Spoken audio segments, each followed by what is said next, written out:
अस्सलामुअलैकुम। कैसे हैं आप लोग? उम्मीद करता हूँ सभी खैरियत से होंगे। आज का जो हमारा टॉपिक है वो role of chlorophyll and light के लाइट और क्लोरोफिल का क्या इफेक्ट होता है फोटोसिंथेसिस के लिए। सबसे पहले अगर देखा जाए, सूरज की रोशनी वो वाहिद सोर्स है जिसके जरिए फोटोसिंथेसिस का प्रोसेस होता है। सूरज से आने वाली रोशनी को कन्वर्ट किया जाता है केमिकल एनर्जी में, और फिर ये केमिकल एनर्जी जो है फर्दर फोटोसिंथेसिस का प्रोसेस रन करवाती है। सूरज से आने वाली 99% एनर्जी वेस्ट हो जाती है, किसी काम की नहीं होती। सिर्फ 1% एनर्जी जो होती है वो यूजेबल फॉर्म होती है, वही यूज की जाती है, वही प्लांट्स का क्लोरोफिल जो है उसको ऑब्जॉर्व करता है।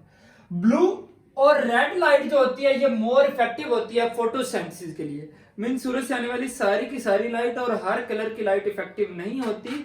मेनली ब्लू और रेड कलर की जो लाइट है ये ज्यादा इफेक्टिव होती है। इंपॉर्टेंट ऑब्जेक्टिव है, पॉइंट के पॉइंट ऑफ व्यू से याद रख लेना।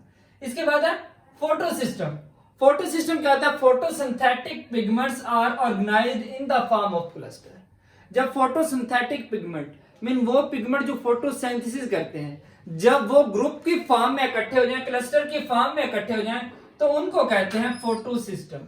फोटोसिंथेटिक पिगमेंट जब ग्रुप की फॉर्म में, गुच्छों की फॉर्म में एक जगह इकट्ठे होंगे तो उन्हें कहेंगे फोटोसिस्टम।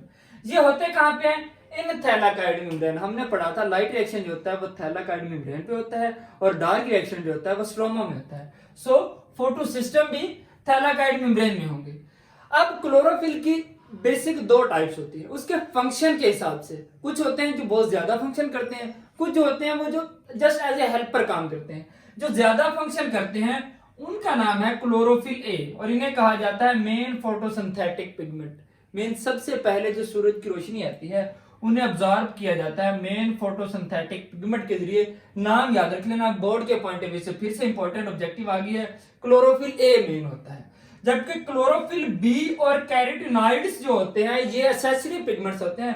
एसेसरी का मतलब होता है मामन, मददगार, जो मेन के साथ मिलके काम करते हैं।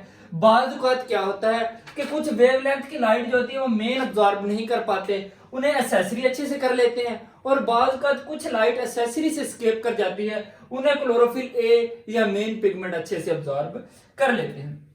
अब पिगमेंट पिगमेंट कर रहे हैं हम काफी देर से। पिगमेंट बेसिकली होता क्या है? पिगमेंट की डेफिनेशन देख लें। Pigments are the substances that absorb visible light. वो सब्सटेंस, वो मादे जो नजर आने वाली रोशनी को अब्सॉर्ब कर लेते हैं, फोटोसिंथेसिस के लिए यूज करते हैं, उन्हें कहते हैं पिगमेंट्स। आई डू बिलीव कि बात अच्छे से समझ आ गई होगी।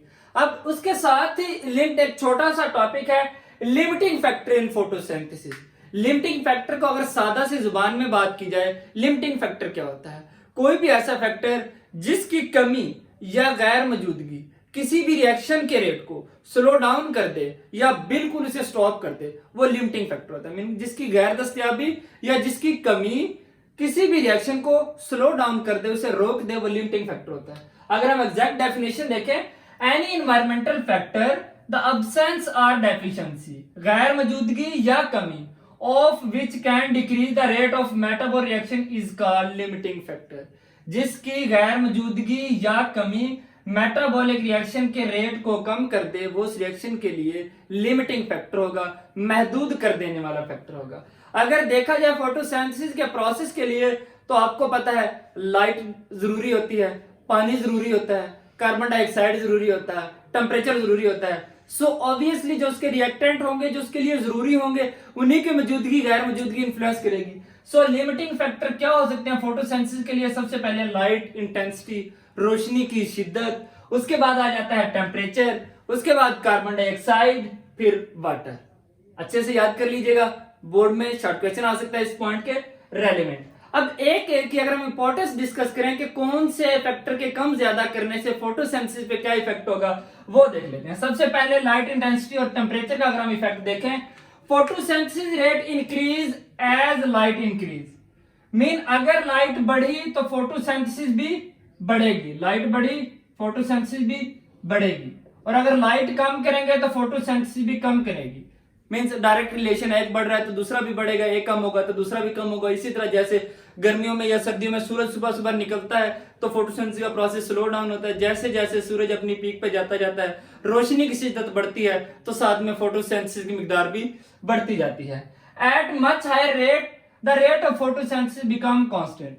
अब अगर आप बढ़ाते चले जाए, दिन जैसे जैसे दिन होता जा रहा है, सूरज अपनी पीक पे आता जा रहा है, इसका यह मतलब नहीं है जितनी रोशनी बढ़ती जाएगी फोटोसेंसिस उतनी बढ़ती जाएगी, नहीं। एक वक्त आएगा, एक लिमिटिंग फैक्टर आएगा, एक हद आएगी जहां पे जाके ये रुक जाएगा। उसके बाद मजीद आपके रोशनी बढ़ाने से फोटोसेंसिस नहीं बढ़ेगी। दोबारा सुन लें, फोटोसेंसिस की मिकदार बढ़ती है लाइट के बढ़ाने से, बट एक हद तक।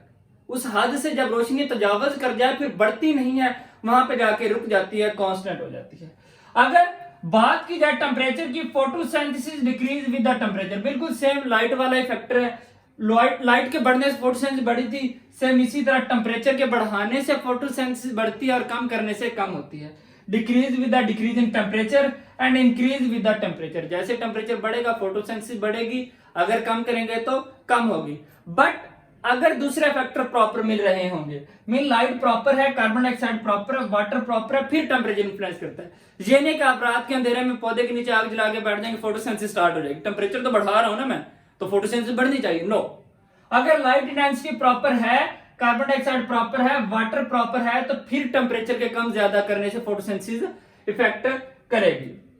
इसके बाद अगर हम इन्फ्लुएंस देख लें कार्बन डाइऑक्साइड कंसंट्रेशन का, so carbon dioxide concentration increase करने से फोटोसिंथेसिस इंक्रीज करेगी।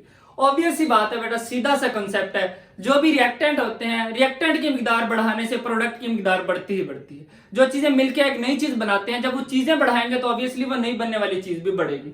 So light, temperature, carbon dioxide, water, ये सारे के सारे रिएक्टेंट हैं, ये मिलते हैं तो जब जाके फोटोसिंथेसिस होती है और फिर जाके ग्लूकोज बनता है।